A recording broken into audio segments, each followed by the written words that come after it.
Welcome back to your next stop. This is Juliette Hahn. In this episode, I speak with Chelsey Newmyer. She helps solopreneurs and business leaders to maximize their time. She is all things time management, loves it. She actually has a podcast, From Overwhelmed to Under Control. Listen to how Chelsey kind of found this path, which she absolutely loves. And she loves helping those people really dive in and maximize their time with just some tips and how she coaches them. You can find Chelsey at her website, which is Chelsey, ChelseysNewmyer.com. You can also find Chelsey on Instagram, which is Chelsey N Coaching. And you can also find the podcast From Overwhelmed to Under Control on all the podcast players. Chelsey is also on LinkedIn. You do not want to miss this. Another person that has followed a passion and turned it into a business. I also wanted to remind you guys that I am a storytelling consultant. I help people be able to articulate their stories to connect deeper with people. So whether you're on the podcast circuit, whether you're a host or a guest, whether you have your own business, an entrepreneur, whether you're a solopreneur, whether you have a product that you created, whether you're getting on TED Talks, media circuits, writing a book, you need to be able to connect with the audience deeper. And I help you do just that. I offer a 30-minute free consultation to see if we are a match, and then we can go from there. I've been helping clients do this now for a long time. Because of the questions I ask, I usually take my podcast guests or clients down a hole that they maybe haven't thought about.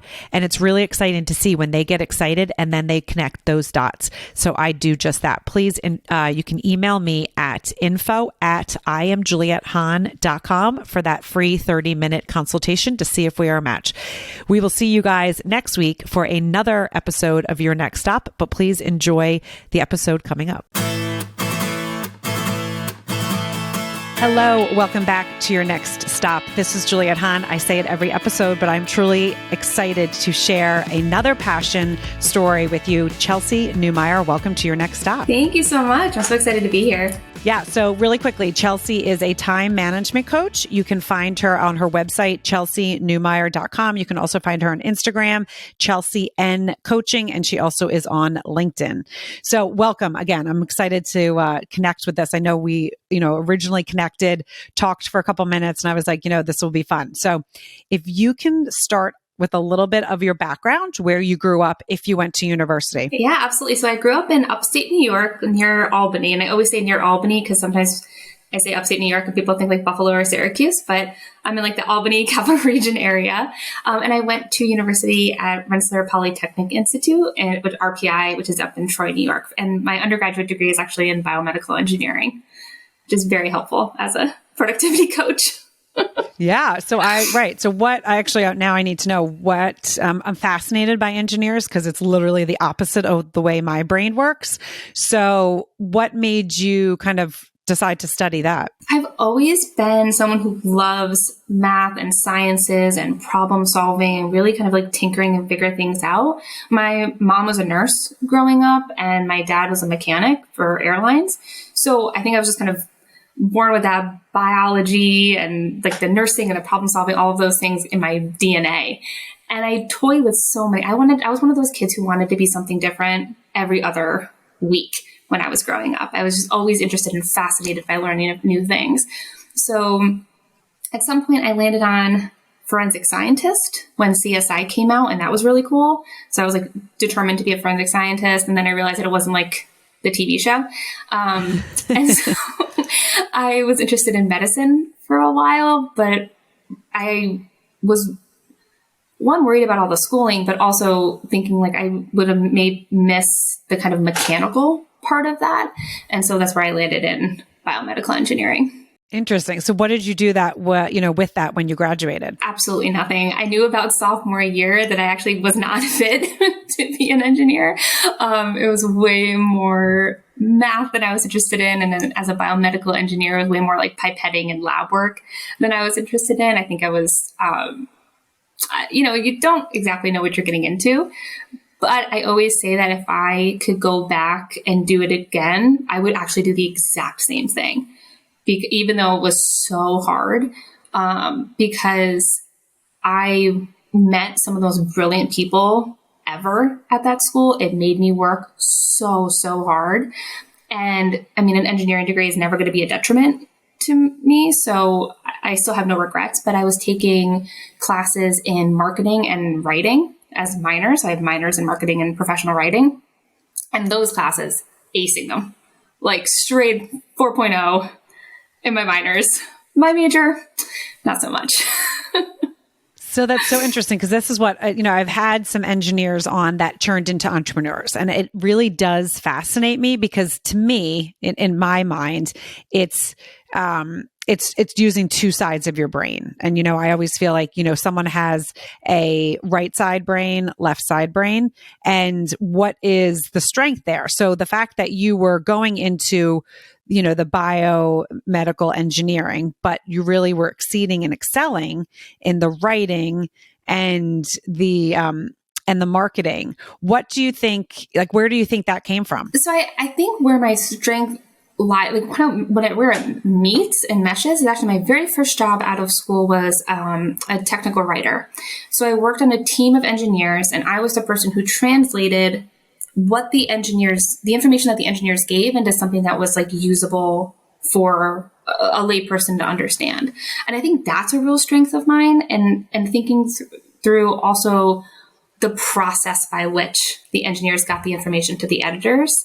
Because when I got to this company, it was the engineers would pop their head over the cubicle or shoot a random email, and it wasn't streamlined or systematized. And so I was able to take the logical part of my brain to create that system, but also the more kind of communicative, emotional side to be able to speak engineer and speak editor and have those two meet in the middle and make sure that we're all speaking the same language. We can understand each other.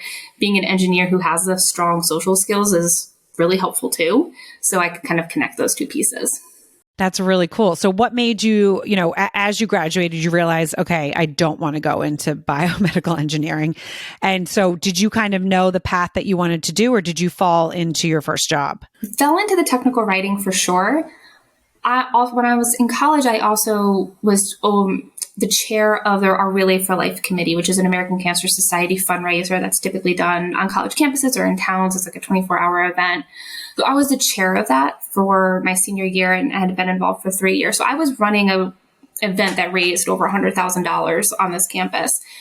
And that's where my passion for nonprofit really came into place. I realized that I'm really good at organizing those kinds of events and rallying people behind a cause. I'm not scared of asking people for money, which is really important. And I loved that world. I loved the project management piece of it. I loved the soft skills and the relationship building piece of it as well. So an opportunity became available at a local university, and one of my friends was working there in a different department and said, "Hey, you should check this out. I think you would like it."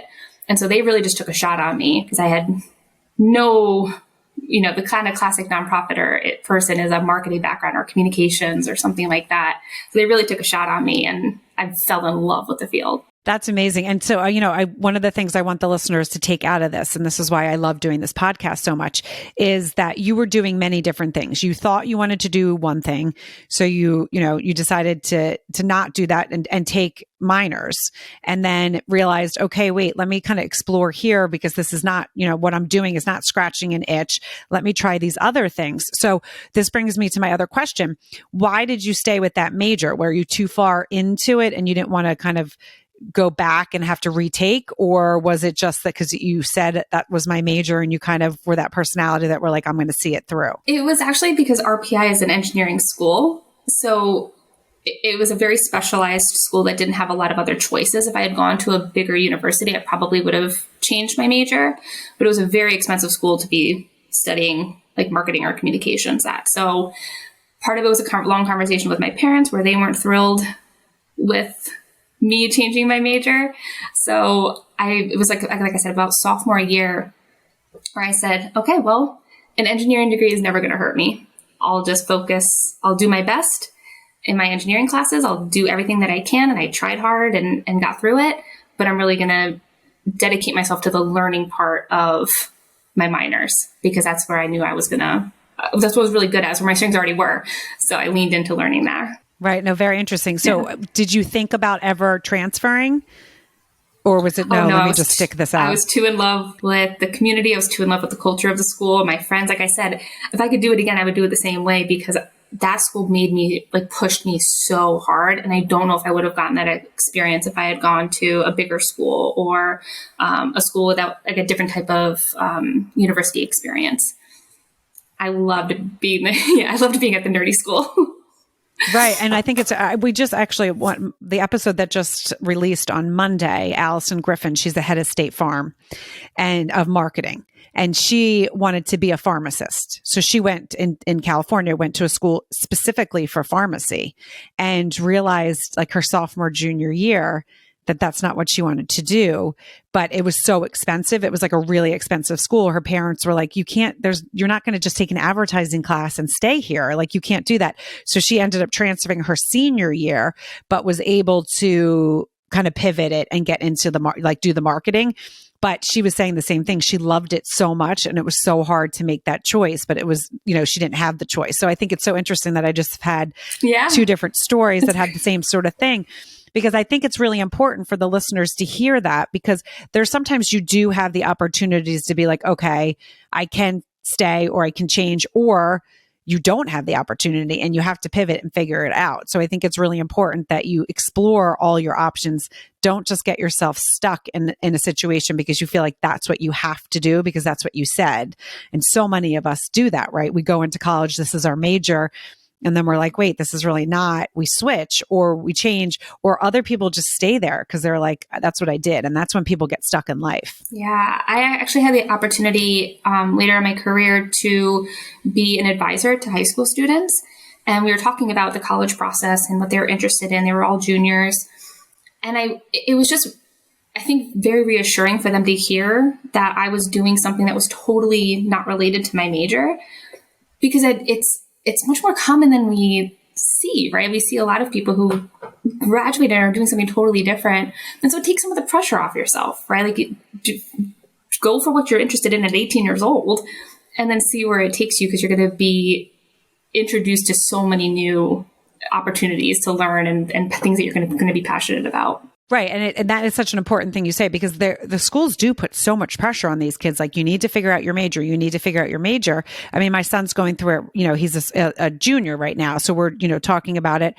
And he's like, I don't know. I mean, I guess I want to do something in sports and maybe sports management, communications. I have really no idea. And I say to him, I'm like, listen, honey, unless you want to be like a specialized doctor, it really doesn't matter. You want to, okay, if this is what you're interested in, you should see if the school has it before we really dive into it.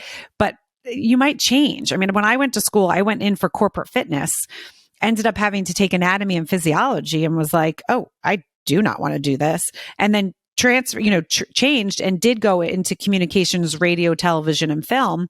Ended up going in the advertising sales route. There was one class that taught advertising sales. I fell completely in love with that and went that route. And now I'm doing what I actually did. Like, the creative part of my major is actually what I'm doing now at 49 years old. That's awesome.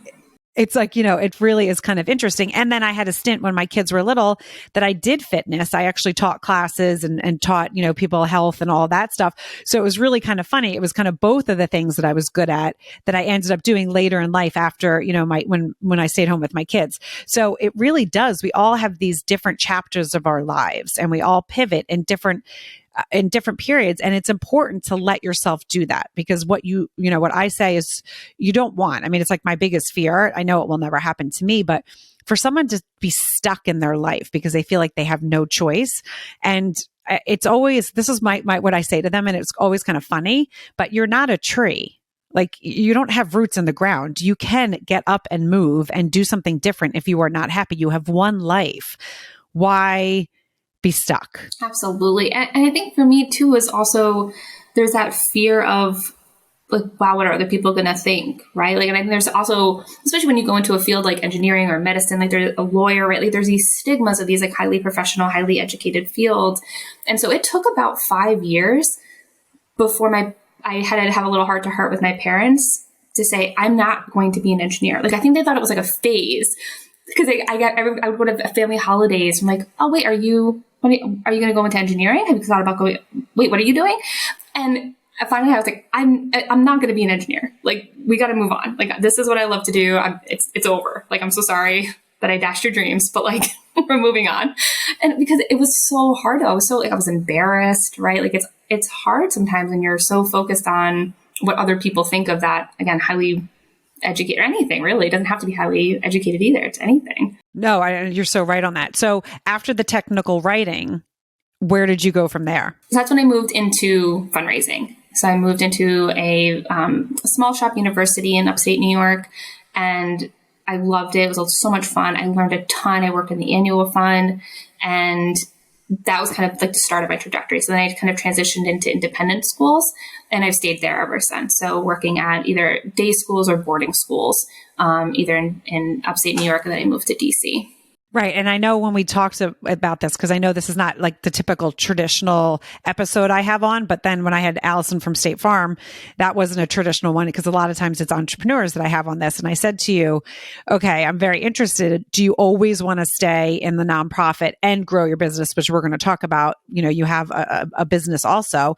And you said, yeah, no, I want to do both always, because it really kind of scratches both of my itches. So I love that you know that. And that's where you're moving forward, and that's what you do. So take us through a little bit of when you decided to start your own business and when that started. Yeah. So when I joined kind of the more corporate world, I realized how I've always been this like time management productivity nerd, right? I was like that kid who like got your planner in middle school and was like super jazzed about it and like used it, right? So and then I went to an engineering school where like everybody had to be on top of your game because there was so much work and it was so hard. Like, you couldn't take a beat to like slack off. And so then I got into the corporate world and I was like, oh, not everybody has this skill. Like, not everybody knows how to use Excel. Not everybody like knows how to manage their inbox or their time or some of this kind of basic stuff. So I was kind of that go-to person in the office for a long time and just started building up an awareness of it, I guess, to start. And then the kind of the skills and tools to talk to people and coach people through it and start identifying where there's opportunities for efficiencies in an office and in a team. Then I became an executive function tutor for high school students. And that's when it really clicked, like, wow, this is not taught in schools, right? Like, this is not something that's just inherent to people. And from there, that's actually where I started building up the kind of taking it a step back to say, like, okay, let's break it down into these kinds of steps. So when the pandemic hit, I had an extra hour and a half in my day because I wasn't commuting anymore. And that's when I had time to kind of put it all together, put my thoughts together, and officially launch my business, which I'd been thinking about for years, but knew that I wanted to start working with individuals who just are really effective at their jobs. They're really good at what they do. They just don't have the skills or haven't really taken, it's actually, they don't have the skills. It's actually more they haven't just taken the time to think through some of the practical things, like how does their schedule look? How are they managing their inbox? What does their back-end systems look like? Right, which is so important because when you said, you know, the time management piece and executive functioning. So like anyone that doesn't know executive functioning, this is how I always explain it, because I actually am deficient in executive functioning because of my dyslexia. So this is how I explain it kind of in layman's terms. You can kind of let me know if I said this right. But if my house is a mess and every room is a mess, I don't know where to start. I literally stand and I'm like, and then I don't do anything. And it doesn't do anything. My husband will say, hey, I'll start here. You start there. Great. I go and start there. And we're good. But my brain doesn't do it on its own. My brain gets overwhelmed if there's too much that I have to choose or pick from. So, and as I've gotten older, I'm much, much better. But as a kid, you can picture that as a kid in school, that it's like, okay, here's 10 tasks to do. The kid that is deficient in executive functioning is standing there going, I don't know where to start. So they don't start. The teachers then say, what's wrong with you? You're lazy. Why aren't you starting? It's not because they're lazy. It's because their brain is literally like, I don't know where to start. Or if they have a ton of different homework assignments, they have 6 homework assignments. they don't know which one to start and they don't know where to start. And so it's just spinning, and then they get themselves into trouble because they're not doing their homework. Then the teachers say, why aren't you doing your homework? I mean, this is, this was a little bit of my life, if you cannot. I talk about it so easy, but it is one of those things. I had a mom that was very good at time management. So she would keep me on task. So I love that you are helping people do that, because it's not taught in school. They just assume if you don't do it, then you're lazy and there's something wrong with you. Instead of helping you break it down. Now, you will have teachers that will acknowledge and know, oh, wait, maybe they need, so it is something that's talked about a little bit more. But I feel like when I was a kid, executive functioning was not a word that was used. No, and I don't remember that ever being taught for me either. The best example I always think of is being taught how to put together a research paper. I remember being given step by step what she wanted to see with specific deadlines. For an English paper and a history paper, we were given step by step. But it wasn't taught this is how you're supposed to do this. It was more taught this is how I want to see it. So it wasn't something that you could internalize to say, oh, this is how I should be breaking down how I choose what homework, how I prioritize the homework I'm going to do every night, how I prioritize the 50 math problems I need to get done, and break those down into smaller chunks. It's not taught on how to apply. I can only just think of those specific examples. Well, and it's crazy, actually, if you think about it. It's really crazy that it's not taught, because it is a life skill.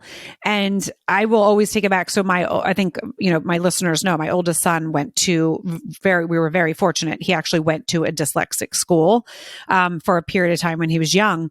And that was the one thing that they talked about. That was the first thing they taught their students was executive functioning. Hey, we're going to work on that. And I was like, that's brilliant. Why don't, that should be taught in every school, because every person can benefit from it. Even kids that have naturally, they have that skill. It's not going to hurt them to redo it, because they might actually find something that's even more efficient, but they don't teach it. And it's very frustrating, because it doesn't make any sense to me. It's the things that I fight about public school all the time. And it's I'm just that mom again, that's I don't do it anymore because my kids are older. But I was younger. I was I don't understand why here's his strengths. Let's praise those instead of always talking about the weaknesses, but let's give skills for the weaknesses, like executive functioning. 100%. And yeah, when I was tutoring, it was also, how to read a textbook, but also if you don't learn best by reading, how can we make sure that you get that information in a way that's going to match your strengths? So that's why I always talk about now, productivity is personal. It's executive function is personal, right? What is going to work best for you and your natural strengths and your inclinations and the things that where you're going to naturally shine and prefer to work in? Because I'm not going to make you fit some other system that is just going to be a struggle and you're not going to be able to keep up with it. Well, and that's the other thing, right? I mean, because it is very specific to people, especially if they do have, their deficit in executive functioning, because there's other people, again, that it just kind of is a natural thing, but everyone can learn it. I mean, it's silly. So I love that that's where you started. So then take us through, because I know you have a podcast as well. Take us through how that kind of the whole thing evolved. Sure. So I was just kind of, as most entrepreneurs start, I think, winging it, right? See what stuck. And I realized that I really love the one-on-one work, because again, it's so personal, right? So I want to be able to sit down with a person and brainstorm what's going to make sense for them. And then, but I've also, again, I just kind of love nerding out and talking about it. So the podcast is just my opportunity to interview people and see how they manage their day. So we kind of go into the nitty gritty about, okay, well, what does a normal routine look like for you? How do you break down your work? Because it just demonstrates that all of these different people are doing incredible things and they're all doing it a little bit different. So it's not going to be this Googling what's the best schedule, because just because Richard Branson wakes up at 4:00 in the morning does not mean you need to in order to be successful, right? You have to make sure that it works best for you. So that's why I love the podcast, is it's just that opportunity to kind of nerd it and be nosy as to what other people are doing in their day-to-day life. Right. And so, and I love because I love when I just speak to entrepreneurs that then like they have steps of things they did. So you started the business, you started doing the one-on-one, then the podcast came. How did you, because I get this question a lot and I always am fascinated how other people do it, but how did you come up with the name and the names of things that you did? Was it like, okay, this is going to be the name and I'm going to go with it? Or was it like you had a couple different names and you're like, let's feel, and how does this work? If you can take us through that journey a little bit. So the name of the podcast is From Overwhelmed to Under Control. And I think it's just because I was using my own life as an example. Like I get overwhelmed. I'm like, I have so much to do. How am I going to do it? It's like that awful, like little paralyzed feeling, that like pressure, right? Like, so I was just thinking, like, I need to be in control of this. I need to be in control of my time. I need to like make decisions about task management. I have so it was really just how I wanted to feel. And when I was talking to different clients and different in different places of my work, that's what they were saying to me. It's like, I feel really overwhelmed. I don't know, like same thing you were just talking, I don't know where to start. I don't know how to prioritize this. I feel out of control. And so really that was what the inspiration was, is because I want people to recognize that when feeling overwhelmed is not weird. Like it's very normal to feel that way. But you need, the goal then is to get like, okay, let's get in control of this and be intentional with our time. Right. So I love that. And so then also when you came up with your business name, because I know like for myself, I had a brand first. Mine came from a podcast first, and then the business kind of evolved from there, which, I always do everything backwards, just the way I work. A lot of times people start a business and then the podcast comes out of there, but it's actually so funny that that's how mine evolved, because it literally, I always start at Z and work up wherever, but that's my dyslexia. I like do things opposite. So when you were deciding to open your coaching business, was it always going to be your name, or did you have other names? Because I love, my listeners always ask, like that's something that they're always fascinated about. Yeah. So the official name of my business is like Chelsey Newmyer Productivity Coaching, which I really regret actually, because it's too specific. So I have a DBA, which just my name, which allows me to then have more options and more opportunity under my name. So my recommendation would just be keep it general, because now my email is like a terrible because that's what I read. So yeah, that was just a nice growing lesson in starting a business. But we all do that, right? I mean, I think, my listeners know, and most of them, but my podcast when I first started was called Next Stop Crazy Town. And that was like very endearing to my heart because it was all about personal journal stories. And it's like Crazy Town to me is just love. It's my kids, it's my dogs, it's my husband, it's my family, it's my extended family. We have a huge family.